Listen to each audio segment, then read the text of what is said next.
Ano ko nakilala ang boyfriend kong Indiano. Napakarami sa inyong nagtatanong, ate, saan mo nakilala? Anong app? Kaya sa video na to mga te, ikukwento ko na sa inyo kung paano kami nagkakilala at ang aming love story. Charay, may ganon. So nangyari ang lahat mga te is way back pandemic. I forgot the exact date kung kailan kami unang nag-usap.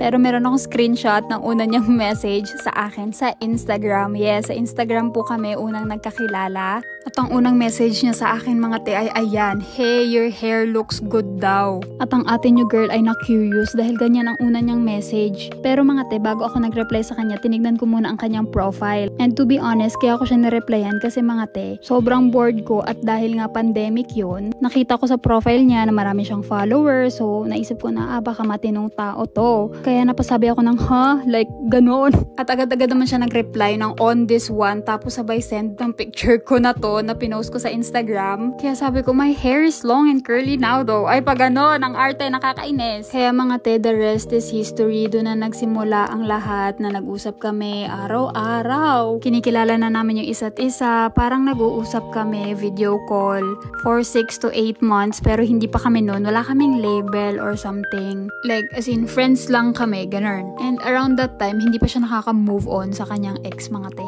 It's just that sobrang dami naming similarities, especially sa work. So talagang nagkakasundo kami mga te. Until one day, nung pwede na mag-travel. I mean, yung nag-allow na yung government na mag-in and out dito sa Philippines. Nag-book siya agad ng flight niya papunta dito sa Pilipinas. At nagpahatid naman ako sa aking kapatid at sa friend niya sa airport para sunduin si Pavan. Alam ng buong pamilya ko na meron akong kachat na Indiano pero hindi alam ng aking tatay dahil sobrang takot ako sa kanya. So never ko sinabi sa kanya. Naghintay ako sa kanya. Tapos, una kaming kumain sa filling station, mga te. Hanggang sa dinala ko rin siya sa Tagaytay at Cebu. Nag-a-attend pa kami ng fiesta and everything. At dahil nga mga te, hindi pa kami, tamang inarte lang, ganun. Hindi ko siya pinopost kasi tamang low-key lang kami. Ayan yung pinakain ko sa kanya sa Tagaytay, kare-kare. Para kami mga te, naging friends with benefits. Charot.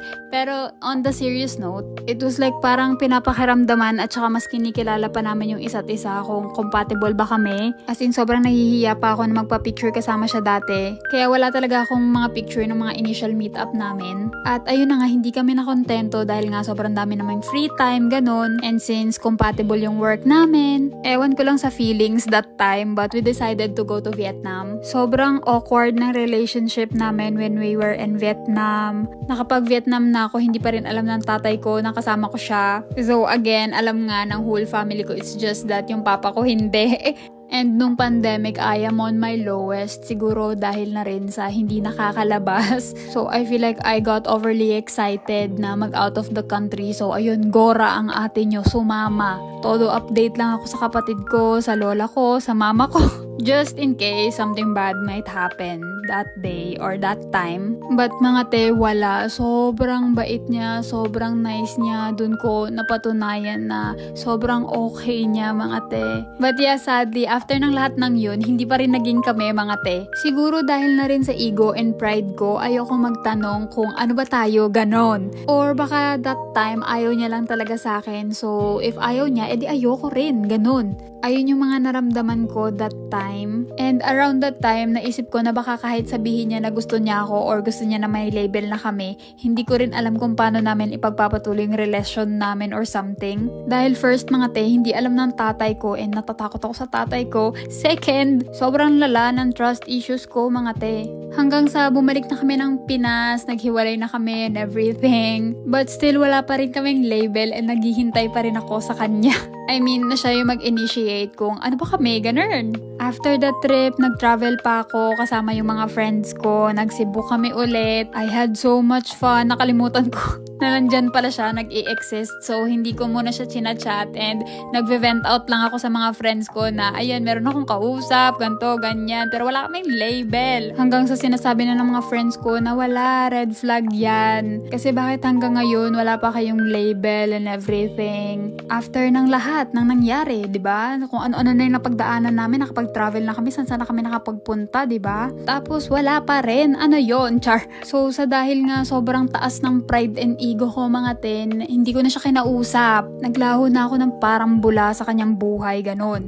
But then suddenly after ko magsaya, mag-enjoy kasama yung mga friends ko, bigla siyang nag-message. Ayan mga te, nag-good night, I love you.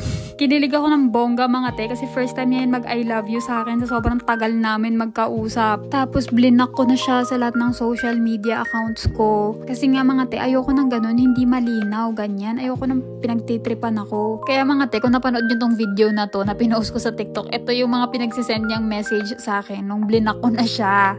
And then ito pa, yan, mga pinagme-message niya sa akin. Kayo na lang, basahin niyo na lang. So for the drama-rama na siya mga te.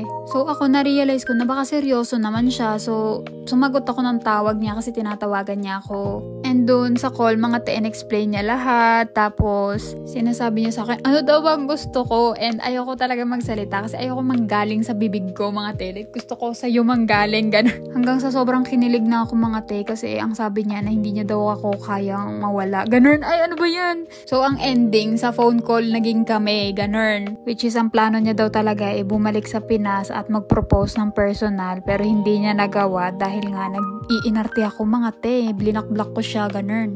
And nung naging kami na, dun ko na rin sinabi sa tatay ko yung totoo and everything. So, yan. Sinabi ko kay Papa na, ayun, meron akong kausap na Indiano, bla bla bla. Gusto niya ako pumunta sa India, gusto niya ako ipakilala sa magulang niya and everyone. Oh. At dun yun na ako nakilala mga te. Dun na ako nag-post ng viral ko na TikTok video, ng video namin. Which is pinost ko after ilang months ko na rin na nagstay sa India. Pinost ko yung video nung medyo naramdaman ko na seryoso na talaga kami and ilang buwan na rin yung relasyon namin. Pinakilala niya na ako sa buong pamilya niya, which is natanggap naman din ako ng buong pamilya niya, ng tatay niya, ng nanay niya, everyone to be exact, na sobrang saya ng heart ko around that time. Dahil syempre mahirap sa mga Indiano ang tumanggap ng mga hindi nila kalahi na mapapangasawa or like kasintahan ng mga anak nila. Kaya para sa akin that time, sobrang big deal nun. Kaya mga te, eto kami ngayon, nakikita nyo,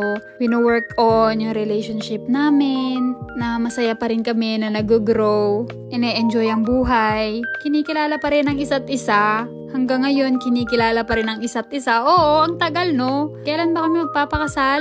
Ayan yung karaniwang tanong sa amin ng mga tao. Which is, ang sagot naman namin is, wait lang mga te. Nasa phase pa kami ng relasyon namin na sobrang kinikilala pa namin yung isa't isa, ine-enjoy namin yung bawat relasyon or like moments na na-experience namin ngayon habang hindi pa kasal. Magpapakasal kami, oo, pero wait lang. Huwag tayong magmadali, darating din tayo dyan. Kaya ayun lang, sobrang maraming salamat sa panonood, sa pagsusuporta sa amin, lalo na sa relasyon namin, at sa mga susunod pa naming journey na isasama namin kayo. Kaya ayun lang, thank you for watching, bye! Sana nag-enjoy kayo sa video na ito.